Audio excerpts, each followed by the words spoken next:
Recording by Colleen McMahon. The Story of Mimi-Nashi-Hoichi by Lafcadio Hearn. More than 700 years ago, at Dano-Ora, in the Straits of Shimonoseki, was fought the last battle of the long contest between the Heike, or Taira clan, and the Genji, or Minamoto clan. There, the Heike perished utterly, with their women and children, and their infant emperor likewise, now remembered as Antoku Tenno, and that sea and shore have been haunted for 700 years. Elsewhere I told you about the strange crabs found there, called heike crabs, which have human faces on their backs and are said to be the spirits of the heike warriors. But there are many strange things to be seen and heard along that coast. On dark nights, thousands of ghostly fires hover about the beach or flit above the waves, pale lights, which the fishermen call onibi, or demon fires.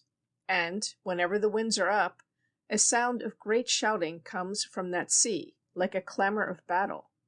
In former years the heike were much more restless than they are now.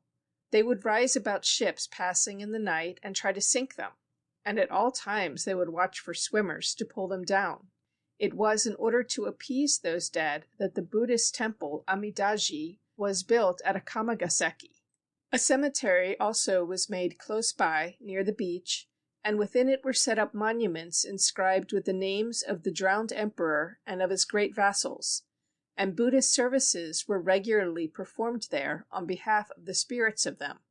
After the temple had been built and the tombs erected, the heike gave less trouble than before, but they continued to do queer things at intervals, proving that they had not found the perfect peace.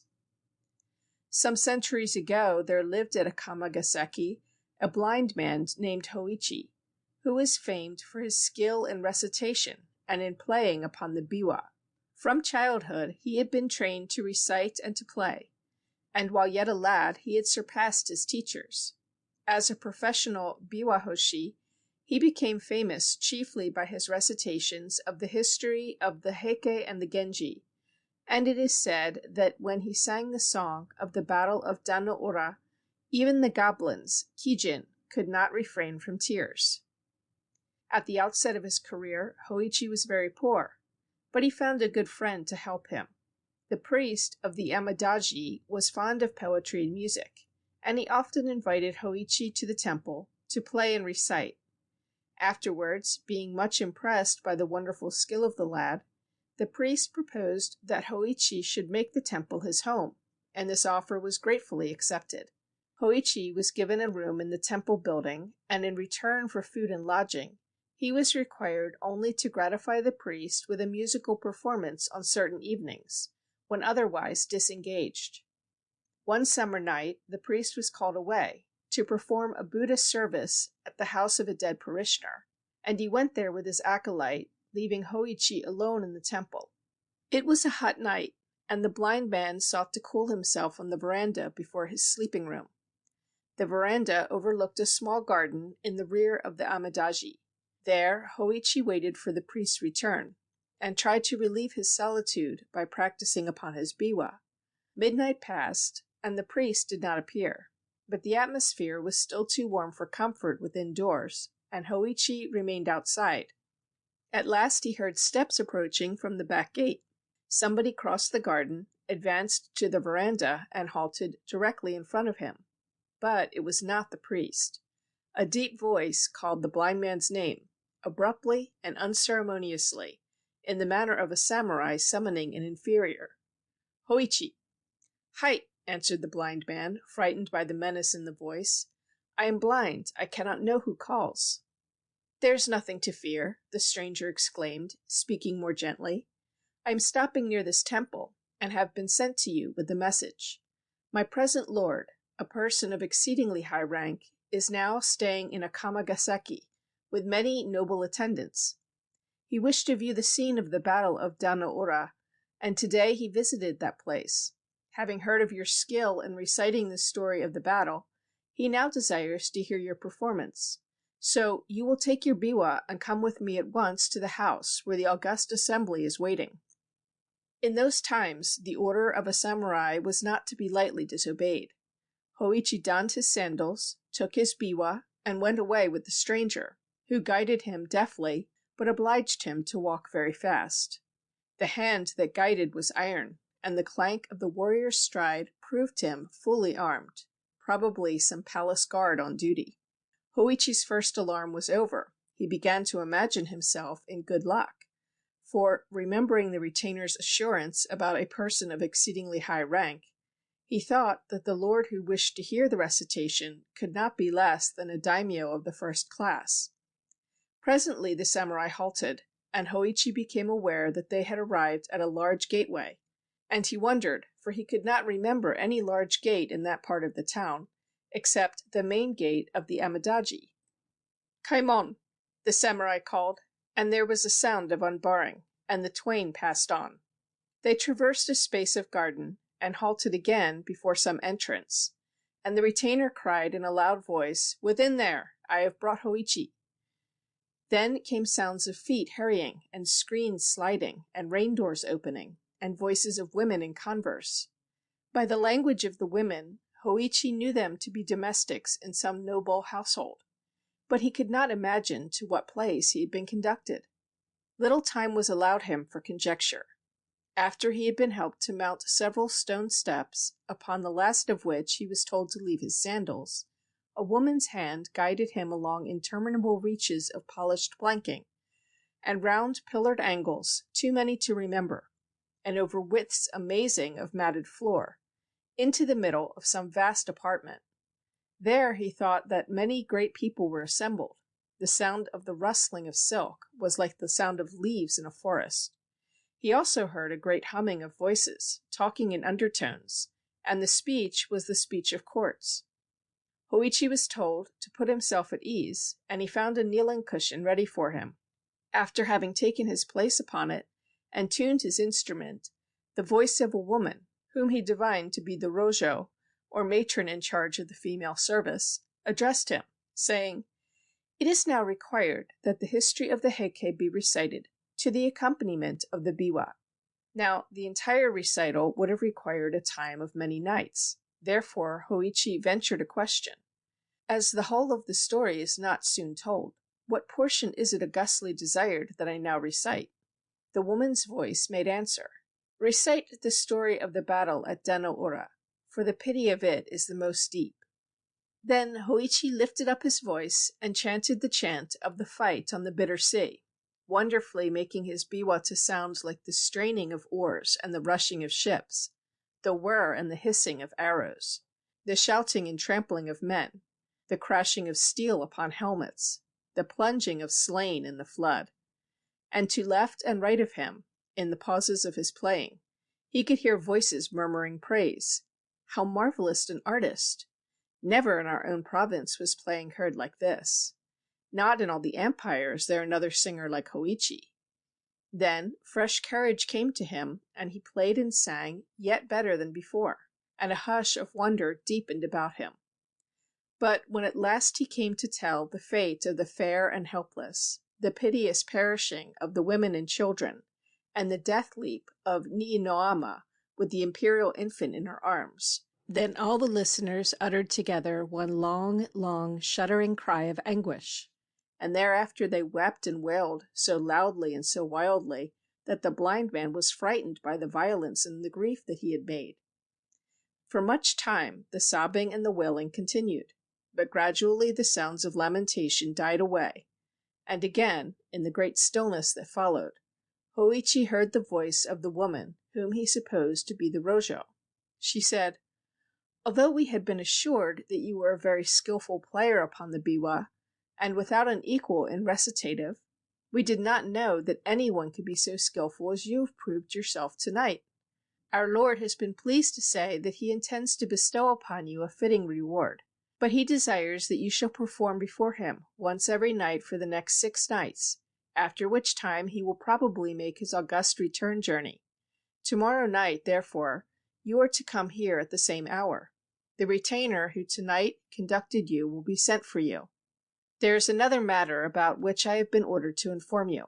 It is required that you shall speak to no one of your visits here during the time of our Lord's august sojourn at Akamagaseki. As he is traveling incognito, he commands that no mention of these things be made. You are now free to go back to your temple." After Hoichi had duly expressed his thanks, a woman's hand conducted him to the entrance of the house, where the same retainer who had before guided him was waiting to take him home. The retainer led him to the veranda at the rear of the temple, and there bade him farewell.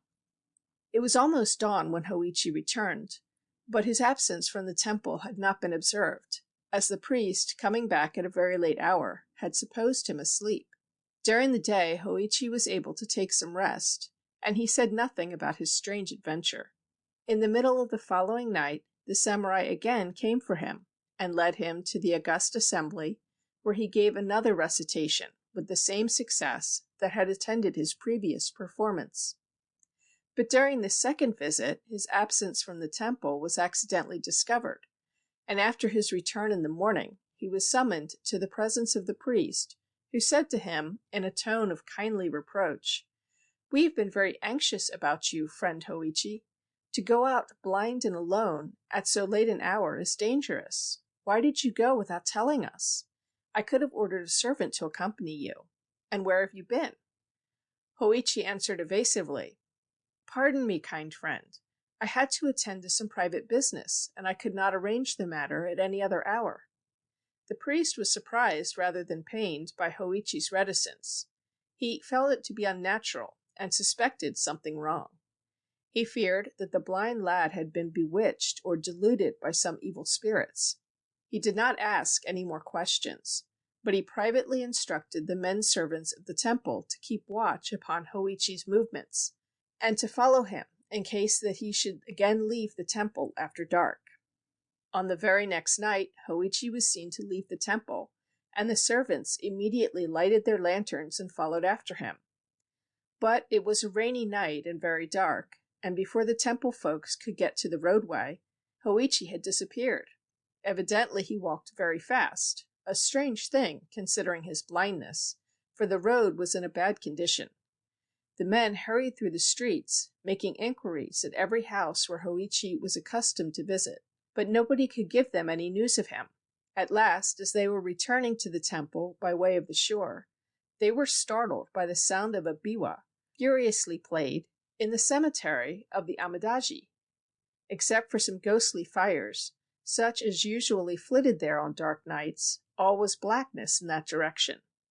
But the men at once hastened to the cemetery, and there, by the help of their lanterns, they discovered Hoichi, sitting alone in the rain before the memorial tomb of Antoko Tenno, making his biwa resound and loudly chanting the chant of the battle of Danaura. And behind him and about him, and everywhere above the tombs, the fires of the dead were burning like candles. Never before had so great a host of Onibi appeared in the sight of mortal man. "Hoichi-san! Hoichi-san!" the servants called. "You are bewitched! Hoichi-san!" But the blind man did not seem to hear. Strenuously he made his biwa to rattle and ring and clang. More and more wildly he chanted the chant of the battle of Danaura. They caught hold of him. They shouted into his ear, "Hoichi-san! Hoichi-san! Come home with us at once!" Reprovingly he spoke to them. "To interrupt me in such a manner before this august assembly will not be tolerated." Whereat, in spite of the weirdness of the thing, the servants could not help laughing. Sure that he had been bewitched, they now seized him and pulled him up on his feet, and by main force hurried him back to the temple, where he was immediately relieved of his wet clothes by order of the priest. Then the priest insisted upon a full explanation of his friend's astonishing behavior. Hoichi long hesitated to speak, but at last, finding that his conduct had really alarmed and angered the good priest, he decided to abandon his reserve, and he related everything that had happened from the time of the first visit of the samurai. The priest said, "Hoichi, my poor friend, you are now in great danger. How unfortunate that you did not tell me all this before. Your wonderful skill in music has indeed brought you into strange trouble. By this time you must be aware that you have not been visiting any house whatever, but have been passing your nights in the cemetery among the tombs of the Heike, and it was before the memorial tomb of Antoku Tenno that our people found you tonight, sitting in the rain. All that you have been imagining was illusion, except the calling of the dead. By once obeying them, you've put yourself in their power. If you obey them again, after what has already occurred, they will tear you in pieces. But they would have destroyed you sooner or later in any event. Now, I shall not be able to remain with you tonight. I am called away to perform another service. But before I go, it will be necessary to protect your body by writing holy texts upon it. Before sundown, the priest and his acolyte stripped Hoichi. Then, with their writing brushes, they traced upon his breast and back, head and face and neck, limbs and hands and feet, even upon the soles of his feet and upon all parts of his body, the text of the Holy Sutra called Hanya Shinkyo. When this had been done, the priest instructed Hoichi, saying, "Tonight, as soon as I go away, you must seat yourself on the veranda and wait. You will be called. But whatever may happen, do not answer and do not move. Say nothing and sit still, as if meditating. If you stir or make any noise, you will be torn asunder. Do not get frightened, and do not think of calling for help, because no help could save you. If you do exactly as I tell you, the danger will pass, and you will have nothing more to fear." After dark, the priest and the acolyte went away, and Hoichi seated himself on the veranda according to the instructions given him.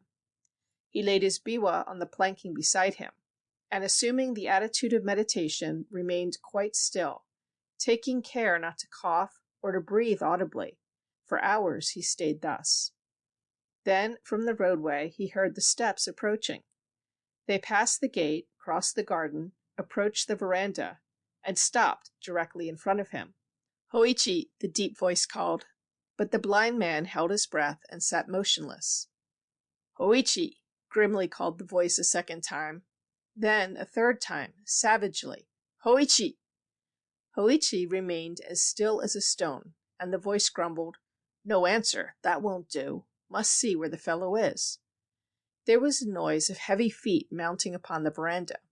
The feet approached deliberately, halted beside him. Then, for long minutes, during which Hoichi felt his whole body shake to the beating of his heart, there was dead silence. At last the gruff voice muttered close to him, "Here's the biwa, but of the biwa player I see only 2 ears. So that explains why he did not answer. He had no mouth to answer with. There is nothing left of him but his ears. Now to my lord those ears I will take, in proof that the august commands have been obeyed as far as was possible." At that instant Hoichi felt his ears gripped by fingers of iron, and torn off. Great as the pain was, he gave no cry. The heavy footfalls receded along the veranda, descended into the garden, passed out onto the roadway, and ceased. From either side of his head, the blind man felt a warm, thick trickling, but he dared not lift his hands. Before sunrise, the priest came back. He hastened at once to the veranda in the rear, stepped and slipped upon something clammy, and uttered a cry of horror, for he saw by the light of his lantern that the clamminess was blood. But he perceived Hoichi sitting there in the attitude of meditation, with the blood still oozing from his wounds. "My poor Hoichi!" cried the startled priest. "What is this? You have been hurt." At the sound of his friend's voice, the blind man felt safe. He burst out sobbing, and tearfully told his adventure of the night. "Poor, poor Hoichi!" the priest exclaimed. "All my fault, my very grievous fault. Everywhere upon your body the holy texts had been written, except upon your ears. I trusted my acolyte to do that part of the work, and it was very, very wrong of me not to have made sure that he had done it. Well, the matter cannot now be helped. We can only try to heal your hurts as soon as possible. Cheer up, friend. The danger is now well over. You will never again be troubled by those visitors." With the aid of a good doctor, Hoichi soon recovered from his injuries. The story of his strange adventure spread far and wide, and soon made him famous. Many noble persons went to Akamagaseki to hear him recite, and large presents of money were given to him, so that he became a wealthy man. but from the time of his adventure he was known only by the appellation of Mimi-Nashi-Hoichi, Hoichi the Earless. End of The Story of Mimi-Nashi-Hoichi by Lafcadio Hearn.